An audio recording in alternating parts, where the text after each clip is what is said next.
হযরত আবু সালেহ মুসা জঙ্গি রহমাতুল্লাহ আলাইহি ছিলেন একজন পরেজগার মানুষ। তিনি এক নদীর কিনারায় বসবাস করত। যুবক বয়সে দিন মজুরি করে সংসার চালাতেন। কখনো হারাম জিনিস কোনো ভক্ষণ করতেন না। সবসময় তিনি আল্লাহর সন্তুষ্টির জন্য ইবাদত করতেন এবং সৎ পথে থাকতেন। হঠাৎ তিনি একদিন অসুস্থ হয়ে পড়লেন। একদিকে পেটের ক্ষুধা, অন্যদিকে শরীরের অসুস্থতা তাকে চিন্তিত করে তুলল। আসলেই এটা ছিল আল্লাহ তাআলার পরীক্ষা। একদিন আবু সালেহ মুসা জঙ্গি রহমাতুল্লাহ আলাইহি কাজের প্রয়োজনে রওনা হলেন। যেতে যেতে তিনি কোনো এক নদীর কিনারায় গিয়ে হাজির হলেন। কয়েকদিন অনাহারে থাকার কারণে ক্ষুধার্ত এবং তৃষ্ণার্ত হয়ে পড়েছে, তাই তিনি সেখানে বিশ্রাম নিচ্ছিলেন। কিছুক্ষণ পর তিনি পানি পান করার জন্য নদীর একেবারে কিনারায় গিয়ে হাজির হলেন। ঠিক সেই সময় দেখলেন কোথা থেকে একটি আপেল নদীর স্রোতে ভেসে আসছে। এটা দেখে আবু সালেহ মুসা জঙ্গি রহমাতুল্লাহ আলাইহি সেই আপেলটি তুলে নিলেন। ক্ষুধার যন্ত্রণা এতটা তীব্র হয়ে উঠেছিল যে তিনি কোনো কিছুই চিন্তা করলেন না। ক্ষুধার্ত থাকার কারণে আপেলটি খেয়ে পেট ভরে পানি পান করলেন। অতঃপর তিনি আল্লাহর শুকরিয়া জানালেন। কিন্তু হঠাৎ মনে পড়ে গেল, এই আপেলটি তো আমার নয়, কোনো এক অজানা ব্যক্তির। তাকে জিজ্ঞাসা না করে খেয়ে ফেলা মানেই তো চুরি করা। তাই তিনি মনে মনে বলতে লাগলেন, হে আল্লাহ, আমি ক্ষুধার কারণে আপেলটি খেয়ে ফেলেছি, না জানি আপেলটি কার। এখন আমার কি হবে? কাল কিয়ামতের দিনে আমি কি জবাব দেব? এখন তো আমার সেই ব্যক্তির কাছে ক্ষমা চাইতে হবে। এই চিন্তা তার হৃদয়ে ভীষণ অস্থিরতা এনে দিল। কিছুক্ষণ যাবার পর তিনি একা একা বলতে লাগলেন, যেভাবেই হোক আপেলটির প্রকৃত মালিককে খুঁজে বের করব এবং তার কাছে ক্ষমা চাইব। যদি সম্ভব হয় এর মূল্য পরিশোধ করে দেব। অতঃপর সেই আপেল গাছের মালিকের সন্ধান করতে লাগলেন। যেদিক থেকে আপেলটি ভেসে এসেছিল ঠিক তার উল্টো দিকে নদীর কিনারা ধরে যেতে লাগলেন। যেতে যেতে তিনি বহু পথ অতিক্রম করলেন। অবশেষে দূর থেকে লক্ষ্য করলেন কয়েকজন লোক দাঁড়িয়ে আছে। তখন তিনি সেখানে গেলেন এবং তাদেরকে জিজ্ঞেস করলেন, আপনারা কি বলতে পারবেন নদীর কিনারায় যে আপেল বাগান আছে, এই আপেল বাগানের মালিককে? তখন তারা বললেন, ওই ব্যক্তির বাড়ি এখান থেকে কিছুটা দূরে, আগে গেলেই দেখতে পাবে। অতঃপর তিনি আবারও পথ চলতে লাগলেন। কিছু দূর যাবার পর নদীর কিনারায় একটি আপেল গাছ দেখতে পেলেন। এটা দেখে আবু সালেহ মুসা জঙ্গি রহমাতুল্লাহ আলাইহি সেখানে উপস্থিত হলেন। তিনি দেখলেন একজন ব্যক্তি বসে আছে। আবু সালেহ মুসা জঙ্গি রহমাতুল্লাহ আলাইহি তাকে সালাম দিয়ে বললেন, আচ্ছা, এই গাছটি কি আপনার? লোকটি বলল, না, এই গাছের মালিক আমি নই। ওই যে দূরে বাড়ি দেখা যাচ্ছে, ওখানেই এই গাছের মালিক থাকে। আপনি চাইলে সেখানে গিয়ে তার সঙ্গে দেখা করতে পারেন। অতঃপর আবু সালেহ মুসা জঙ্গি রহমাতুল্লাহ আলাইহি আর দেরি করলেন না, ওই বাড়ির দিকে রওনা দিলেন। বাড়ির কাছে গিয়ে সালাম দিয়ে বললেন, বাড়িতে কি কেউ আছেন? এই কথা বলার সাথে সাথে একজন ব্যক্তি বাইরে আসলেন এবং বললেন, কি ব্যাপার, আমাকে ডাকছেন কেন? আর আপনাকে তো ঠিক চিনতে পারলাম না। তখন মুসা জঙ্গি রহমাতুল্লাহ আলাইহি বললেন, আপনি কি এই আপেল গাছের মালিক? লোকটি বলল, জি হ্যাঁ, আমি এই আপেল গাছের মালিক। তখন আবু সালেহ মুসা জঙ্গি রহমাতুল্লাহ আলাইহি অত্যন্ত বিনয়ের সঙ্গে বললেন, আপনি আমাকে ক্ষমা করে দিন। লোকটি বলল, আপনি কি অন্যায় করেছেন? কিসের জন্য ক্ষমা করে দেব? আমি তো কিছুই বুঝতে পারছি না। তখন আবু সালেহ মুসা জঙ্গি রহমাতুল্লাহ আলাইহি বললেন, অনেকদিন অনাহারে থাকার কারণে ক্ষুধার তাড়নায় এই গাছের একটি আপেল খেয়ে ফেলেছি। এই গাছটি যেহেতু আপনার, তাই আপনাকে না বলে আমি আপনার গাছের ফল খেয়ে ফেলেছি, তার জন্য ক্ষমা চাইতে এসেছি। এই কথা শুনে লোকটি তার দিকে গভীর দৃষ্টিতে তাকিয়ে রইলেন। লোকটি মনে মনে বলতে লাগলো, কতটা ন্যায়পরায়ণ হলে একজন মানুষ শুধুমাত্র একটি আপেলের জন্য এত দূর থেকে এসে ক্ষমা চাইতে পারে। জীবনে অনেক মানুষ দেখেছি, কিন্তু এমন সৎ ভদ্র কখনোই দেখিনি। তাকে যেভাবেই হোক আমার কাছেই রাখতে হবে। অতঃপর তিনি বললেন, আমি আপনাকে ক্ষমা করতে পারি, কিন্তু আমার একটি শর্ত আছে। তখন আবু সালেহ মুসা জঙ্গি রহমাতুল্লাহ আলাইহি বললেন, আমি যে কোনো শাস্তি মাথা পেতে নিতে প্রস্তুত, আপনি যা বলবেন আমি তাই করব। তখন ওই গাছের মালিক মৃদু হেসে বললেন, কয়েক বছর আমার এই আপেল বাগানে আপনার গোলামি করতে হবে। যতদিন পর্যন্ত আমি ক্ষমা না করি ততদিন পর্যন্ত আপনাকে এখানেই থাকতে হবে। তখন আবু সালেহ মুসা জঙ্গি রহমাতুল্লাহ আলাইহি বললেন, আমি যেহেতু অন্যায় করেছি, আল্লাহর দরবারে আমাকে জবাব দিতে হবে, তাই ক্ষমা না পাওয়া পর্যন্ত আমি আপনার কথা মেনে নিয়েছি। অতঃপর পরের দিন থেকে আপেল বাগানের কাজে নিযুক্ত হলেন। একের পর এক তিনি কাজ করতে লাগলেন। এভাবেই দীর্ঘদিন কেটে গেল। আপেল গাছের মালিক তার রূপে গুণে মুগ্ধ হয়ে গেলেন। তিনি একাকী বলতে লাগলেন, হে আল্লাহ, না জানি এই ছেলেটি কে, এমন ভদ্র নম্র সৎ মানুষ আমি কখনোই দেখিনি। সামান্য একটা আপেল খাওয়ার জন্য যে এত বছর গোলামি করতে দ্বিধা করল না, তাহলে আল্লাহর কতটুকু ভয় করে। সে শুধু দুনিয়ায় নয়, আখিরাতেরও কথা চিন্তা করে। এই কথা বলার পর তিনি সেখান থেকে চলে গেলেন। এইভাবে বহু বছর অতিক্রম করার পর একদিন আবু সালেহ মুসা জঙ্গি রহমাতুল্লাহ আলাইহি তার কাছে এসে বলল, এখন আপনি আমাকে বিদায় দিন, আমাকে ক্ষমা করে দিন, আমার বাড়ি ফিরে যাওয়ার সময় হয়ে গেছে। তখন ওই আপেল গাছের মালিক বলল, আমি তোমাকে ক্ষমা করতে পারি, কিন্তু আমার আরেকটা শর্ত আছে।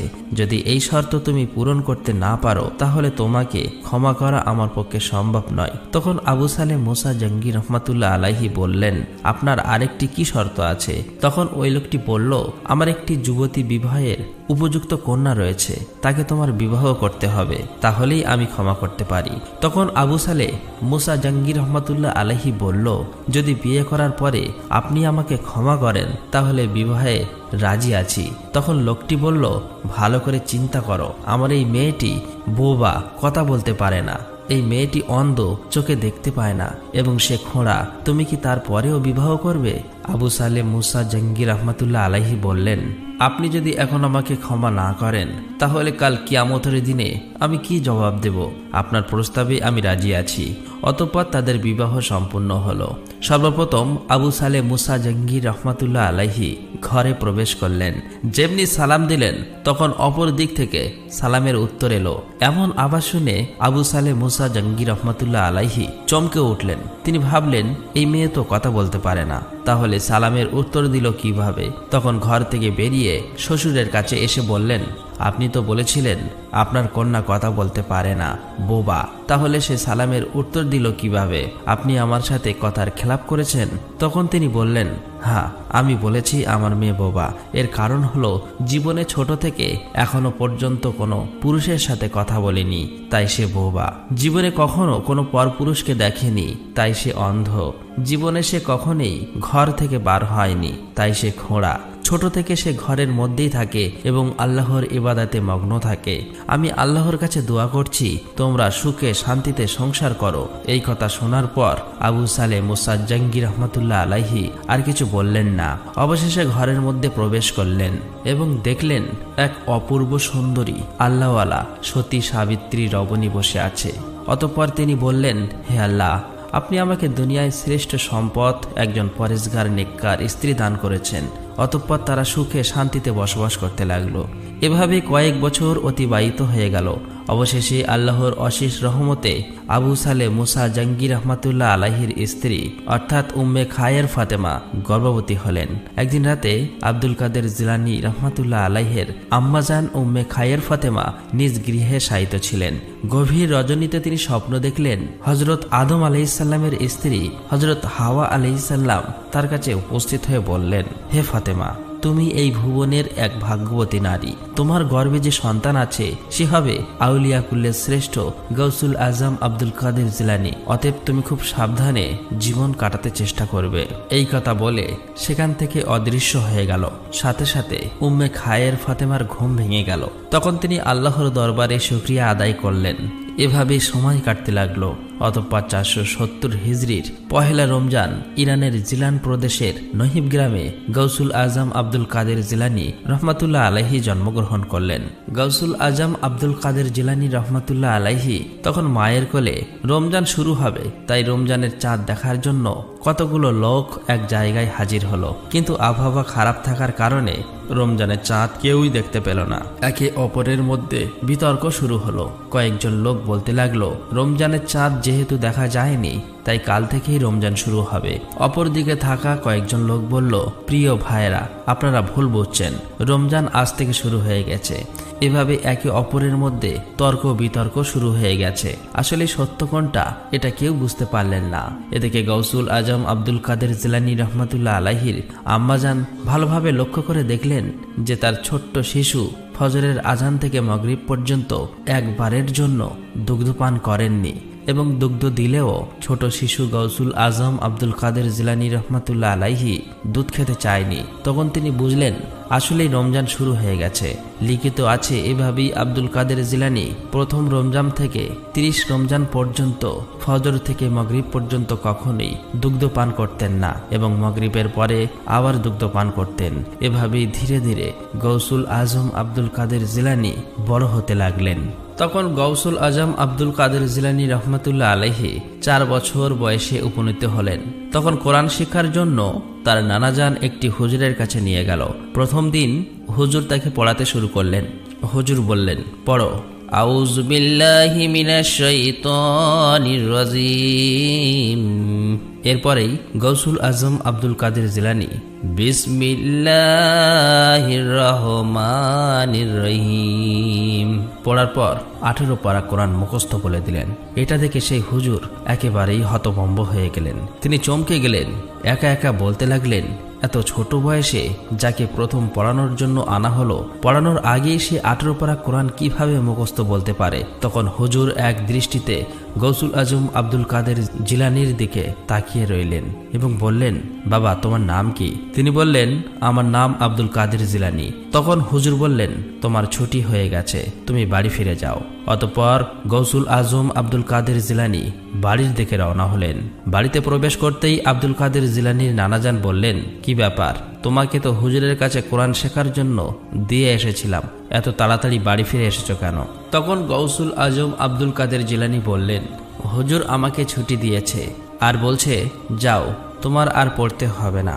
এই কথা শোনা মাত্রই আব্দুল কাদের জিলানীর নানাজান একটি লাঠি নিয়ে তাড়া করতে লাগলেন। দৌড়ে যেতে যেতে কিছু পথ যাওয়ার পর রাস্তার ধারে একটি কবরস্থান দেখতে পেল। আর তখনই গৌসুল আজম আব্দুল কাদের জিলানী রহমাতুল্লাহ আলাইহি কবরবাসীকে উদ্দেশ্য করে বলল, হে কবরের মুর্দারা, তোমরা দেখো আমার নানাজান আমাকে তাড়া করছে, তোমরা সবাই পালাও।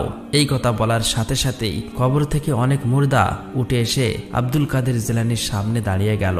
এটা দেখে আব্দুল কাদের জিলানীর নানাজান বিস্ময় হতবাক হয়ে গেলেন। তিনি বুঝতে পারলেন আসলে তিনি কোনো সাধারণ ছেলে নয়, আল্লাহর রহমত তার উপরে আছে। সে বড় হয়ে বিশাল এক আল্লাহওয়ালা ব্যক্তিতে পরিণত হবে। এভাবে গৌসুল আজম আব্দুল কাদের জিলানী রহমাতুল্লাহ আলাইহি ধীরে ধীরে বড় হতে লাগলেন। একদিন গৌসুল আজম আব্দুল কাদের জিলানীর আব্বাজান ব্যবসার উদ্দেশ্যে কোনো এক দূরবর্তী জায়গায় যাবার জন্য প্রস্তুত হচ্ছিলেন। সেই সময় গৌসুল আজম আব্দুল কাদের জিলানী এসে বললেন, আব্বাজান আমি আপনার সঙ্গে যাব।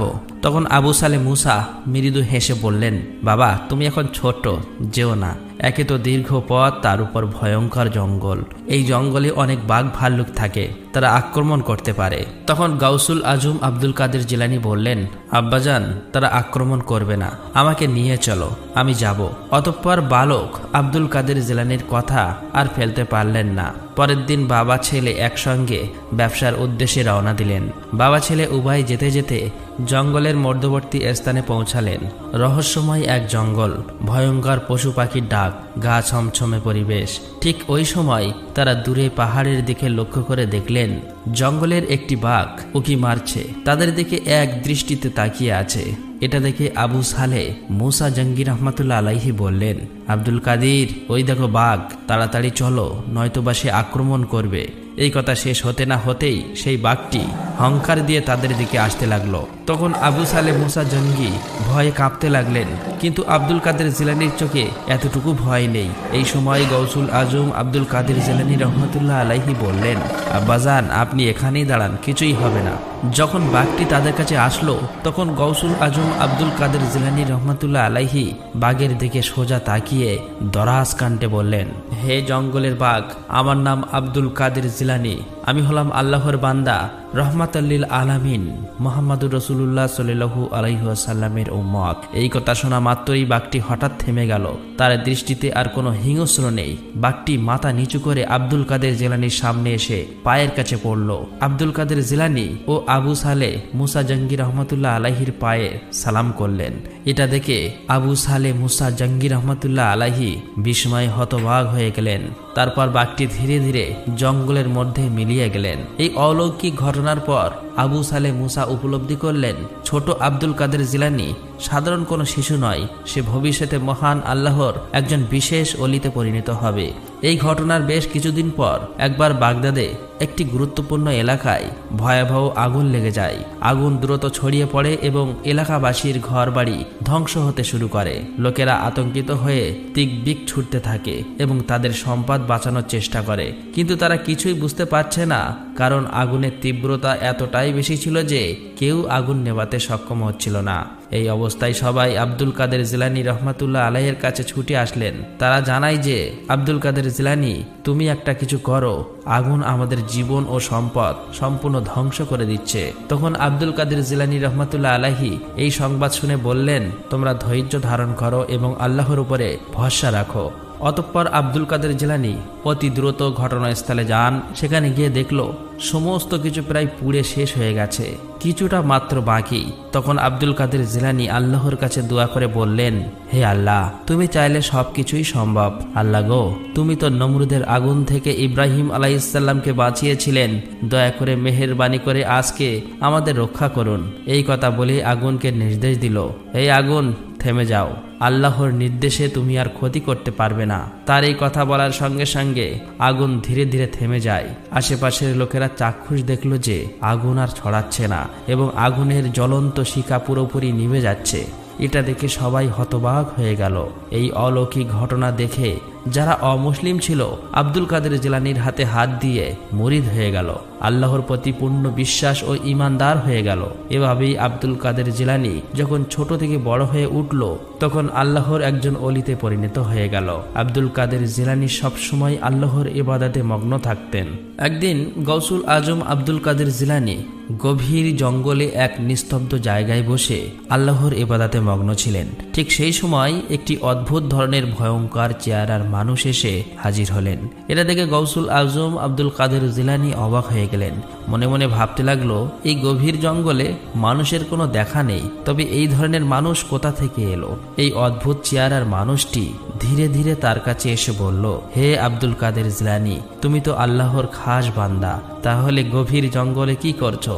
তখন আব্দুল কাদের জিলানী বলল, তুমি আমার নাম জানলে কিভাবে, আর আমার সাথে তোমার কি দরকার? তখন ওই অদ্ভুত ধরনের মানুষটি জোরে জোরে ভয়ঙ্কর হাসি দিয়ে বলতে লাগলো, আমি তোমাকে স্বাগত জানাই। তখন আব্দুল কাদের জিলানী রহমাতুল্লাহ আলাইহি বলল, কিসের জন্য? আর এখনো আমার প্রশ্নের উত্তর দিলে না কেন? তখন ওই অদ্ভুত ধরনের মানুষটি হাসতে হাসতে একটি জিনের রূপ ধারণ করে বলল, আমি হলাম শয়তান জিন। অনেক মানুষকে ধোঁকা দিয়ে তাদের খারাপ পথে চালিত করেছি, কিন্তু তুমি তাদের তোমার অলৌকিক ক্ষমতার মাধ্যমে আল্লাহর রাস্তায় ফিরিয়ে এনেছো, ঈমান মজবুত করেছো। তখন আব্দুল কাদের জিলানী বলল, হে শয়তান জিন, এটা আমার অলৌকিক ক্ষমতা নয়, আল্লাহর রহমতে তাদেরকে ভালো পথে ফিরিয়ে এনেছি। তুই এখান থেকে চলে যা, আমি এখন আল্লাহর ইবাদত করছি। তখন শয়তান জিন বলল, আজ তোমায় একা পেয়েছি, এবার তোমাকে শেষ করে দেব, এবং সে তার কাছে আসতে লাগলো। তখন আব্দুল কাদের জিলানী আল্লাহর কাছে দোয়া করলো, আর সাথে সাথে কোথা থেকে যেন একটি বিশাল বড় লোহার হাতুড়ি শয়তান জিনের মাথায় পড়ল। সে সহ্য করতে না পেরে সেখান থেকে গায়েব হয়ে গেল। অতঃপর আব্দুল কাদের জিলানী রহমাতুল্লাহ আলাইহি সেই জায়গা ছেড়ে অন্য একটি জায়গায় গিয়ে আল্লাহর ইবাদতে মগ্ন হয়ে গেলেন। এদিকে সেই শয়তান জিন তাদের বাদশার কাছে এসে বলল, আমি আব্দুল কাদের জিলানীর ঈমানের কাছে হেরে গিয়েছি, এখন আব্দুল কাদের জিলানীকে হারাতে হলে তোমাকে যেতে হবে। এ কথা শুনে জিনের রাজা অত্যন্ত রেগে গেলেন এবং সাথে সাথে সেই ভয়ঙ্কর রূপ ধারণ করে গভীর জঙ্গলে আব্দুল কাদের জিলানীর কাছে এসে হাজির হলেন। তখন আব্দুল কাদের জিলানী রহমাতুল্লাহ আলাইহি বললেন, হে শয়তান, এখান থেকে চলে যা, আমি এখন আল্লাহর ইবাদত করছি। কিন্তু এই শয়তান জিন কোনো প্রশ্নের উত্তর না দিয়ে আব্দুল কাদের জিলানীর দিকে আগুনের গোলা ছুঁড়তে শুরু করলো, কিন্তু আব্দুল কাদের জিলানীকে কোনো ক্ষতি করতে পারল না, মাঝপথে ধ্বংস হয়ে গেল। তখন এই শয়তান জিন সমস্ত শক্তি দিয়ে আবারও আক্রমণ করতে যাবে। এমন সময় আব্দুল কাদের জিলানী আল্লাহর কাছে দোয়া করলো। দোয়া করার সাথে সাথেই হঠাৎ একটি মানুষ ঘোড়ার পিঠে একটি তলোয়ার নিয়ে ওই শয়তানের দিকে যেতে লাগলো। এটা দেখে ভয়ে ওই শয়তান জিন আবারও অদৃশ্য হয়ে গেল। সেই সাথে সাথে ওই লোকটিও অদৃশ্য হয়ে গেল। তখন আব্দুল কাদের জিলানী বুঝতে পারল আসলে এটা আল্লাহ থেকে সাহায্য এসেছে। অতঃপর আব্দুল কাদের জিলানী সেই জায়গা ত্যাগ করে অজানা এক নিস্তব্ধ প্রতিকূল পরিবেশের মধ্যে এসে হাজির হলেন এবং তিনি সেখানে কোরআন তেলাওয়াত শুরু করলেন। সেদিন রাতের বেলা বৃষ্টি শুরু হলো। বৃষ্টির মধ্যে দেখতে পেল এক রহস্যময় আলো। গায়েব থেকে কেউ যেন বলতে লাগলো, হে আব্দুল কাদের জিলানী, তোমার ইবাদতে আমি খুশি হয়েছি। এখন থেকে সমস্ত হারাম জিনিস তোমার জন্য হালাল করে দিয়েছি। এখন তুমি যা ইচ্ছে তাই করতে পারো, তোমাকে আর কখনো ইবাদত করতে হবে না। তখন আব্দুল কাদের জিলানী রহমাতুল্লাহ আলাইহি বুঝতে পারল এটা ওই শয়তান জিনের কাজ। সাথে সাথেই তিনি তার অলৌকিক ক্ষমতার মাধ্যমে ওই শয়তানকে বন্দী করলো। তখন ওই শয়তান জিন বলতে লাগলো, হে আব্দুল কাদের জিলানী, তুমি তোমার ঈমান এবং জ্ঞানের কারণে বেঁচে গিয়েছো, নয়তো তুমিও গোমরাহ হয়ে যেতে। আমি এভাবেই ষড়যন্ত্র করে এখনো পর্যন্ত হাজার হাজার আল্লাহওয়ালা মানুষের ঈমান ধ্বংস করে দিয়েছি, কিন্তু তোমার কাছে হেরে গেলাম। তুমি তো তোমার ক্ষমতার মাধ্যমে জিতে গেছো। তখন আব্দুল কাদের জিলানী বলল, হে শয়তান জিন, আমার কোনো ক্ষমতা নেই। আমি তো আল্লাহর রহমতে বেঁচে আছি এবং তোমাদের মতো শয়তানকে ধ্বংস করতে পেরেছি। এই ঘটনার পর সেখান থেকে ফিরে আব্দুল কাদের জিলানী তার মুরিদদের সাথে শয়তানের এই চক্রান্তের কথা আলোচনা করছিলেন। তখন তারা সবাই জিজ্ঞেস করলো, হুজুর, গায়েব থেকে শয়তান যে কথা বলল তা বুঝলেন কিভাবে? তখন আব্দুল কাদের জিলানী রহমাতুল্লাহ আলাইহি বলল, আল্লাহ তাআলা কখনো হারাম জিনিসকে হালাল করে না। দুনিয়াতে যত প্রকার হারাম জিনিস আছে তা আমাদের জন্য ক্ষতিকর। আল্লাহ তাআলা তো তার বান্দাদের অনেক ভালোবাসে, তাহলে কেন আল্লাহ তাআলা আমাদেরকে রক্ষা করবেন না? তাছাড়া আল্লাহর ইবাদত করতে মানা করে একমাত্র শয়তান। আর আমি এভাবেই বুঝতে পেরেছি আসলেই সে শয়তান ছিল। গৌসুল আজম আব্দুল কাদের জিলানী রহমাতুল্লাহ আলাইহি ছিলেন সত্যের পথ প্রদর্শক, যিনি আল্লাহর ভালোবাসায় নিজেকে নিমগ্ন করেছিলেন। তার অলৌকিক ঘটনাগুলো প্রমাণ করে যে যারা আল্লাহর প্রেমে নিজেকে উৎসর্গ করেন তাদের মাধ্যমে আল্লাহ তার অসীম কুদরত প্রকাশ করেন। আল্লাহ তাআলা আমাদের সবাইকে গৌসুল আজমের শিক্ষাগুলো অনুসরণ করার তৌফিক দান করুন। আমিন। আসসালামু আলাইকুম।